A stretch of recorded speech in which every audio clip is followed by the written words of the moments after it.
ہارون رشید ایک بہت بڑا بادشاہ گزرا ہے جس کی حکومت پوری دنیا پر تھی۔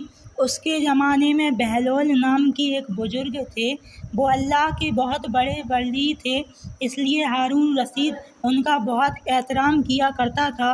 ہارون رشید کی بیوی جن کا نام زبیدہ تھا وہ بہت ہی نیک عورت تھیں۔ زبیدہ نے اپنے محل میں ایسی 1000 نوکرانیاں رکھی ہوئی تھیں جو قرآن کی حافظہ تھیں اور قرآن کی تلاوت کے لیے ان سب کی ڈیوٹی الگ شفٹوں میں لگی ہوئی تھی، جس کا نتیجہ یہ ہوتا تھا کہ محل میں 24 گھنٹے قرآن کی تلاوت ہوتی رہتی تھی اور اس کا محل قرآن کا گلشن لگتا تھا۔ ایک دن کی بات ہے کہ ہارون رشید اپنی بیوی زبیدہ کے ساتھ دریا کے کنارے ٹہل رہے تھے۔ ایک جگہ بزرگ دانا بہلول کو بیٹھے ہوئے دیکھا۔ دیکھتے ہی اس سے سلام کیا تو دانا بہلول نے جواب دیا۔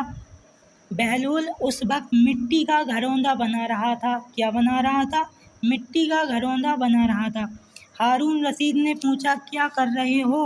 بہلول نے جواب دیا، ریت میں گھر بنا رہا ہوں۔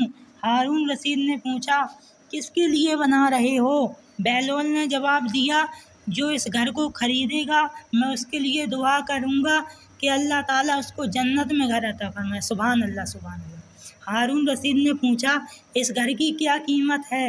بہلول نے جواب دیا، صرف 1 دینار۔ ہارون رشید سوچ میں پڑ گئے۔ ہارون رشید نے سوچا، ایک دیوانہ ہے، جانے کیا بڑبڑا رہا ہے، اس لیے اس کی بات پر دھیان نہیں دیا اور وہ آگے بڑھ گیا۔ اس کے پیچھے زبیدہ خاتون آئیں، انہوں نے بھی سلام کر کے یہی سوالات پوچھے، کیا کر رہے ہو، کس کے لیے بنا رہے ہو؟ بہلول نے پھر وہی جواب دیا کہ جو اس گھر کو خریدے گا میں اس کے لیے دعا کروں گا کہ اللہ تعالیٰ اس کو جنت میں گھر عطا فرمائے۔ قیمت پوچھنے پر بہلول نے 1 دینار بتایا تو زبیدہ نے 1 دینار دے کر کہا، میرے لیے دعا کرنا، اور پھر وہ آگے بڑھ گئیں۔ رات کو جب ہارون رشید سویا تو اس کے خواب میں جنت کے حسین منظر دکھے۔ خوبصورت جھرنے، ہرے بھرے باغ اور اونچے اونچے خوشنما محل بھی تھے۔ ان محلوں میں ایک محل ایسا بھی تھا جس پر زبیدہ کا نام لکھا ہوا تھا۔ ہارون رشید نے سوچا کہ میں دیکھوں تو صحیح میری بیوی کا گھر کیسا ہے، لیکن اس سے پہلے کہ محل میں داخل ہوتا محل کے ایک چوکیدار نے اسے روک لیا۔ ہارون رشید نے کہا، اس محل پر میری بیوی کا نام لکھا ہے، یہ میری بیوی کا ہے، اس لیے مجھے اندر جانا ہے۔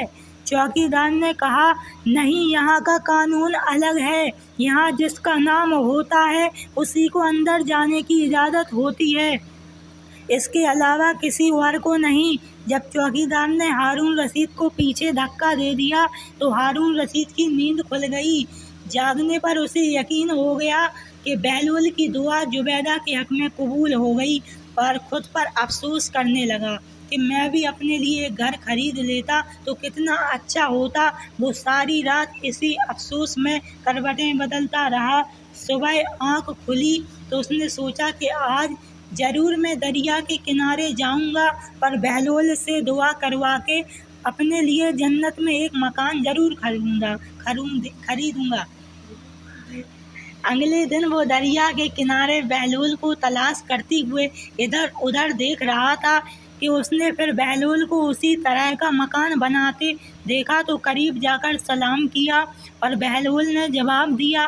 اس کے بعد پھر وہی سوالات شروع ہو گئے۔ ہارون رشید نے پوچھا، کیا کر رہے ہو؟ بہلول نے جواب دیا، ریت میں گھر بنا رہا ہوں۔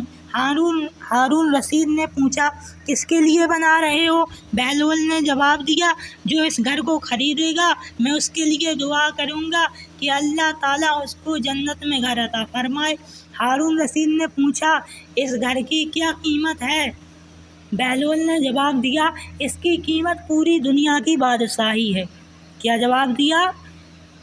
اس کی قیمت پوری دنیا کی بادشاہی ہے۔ ہارون رشید نے کہا، اتنی قیمت تو میں نہیں دے سکتا، لیکن کل تو صرف 1 ہی دینار دے کے بدلے تھے اور آج پوری دنیا کی بادشاہی مانگ رہے ہو۔ بہلول نے کہا، بادشاہ سلامت، کل بنا دیکھے معاملہ تھا اور آج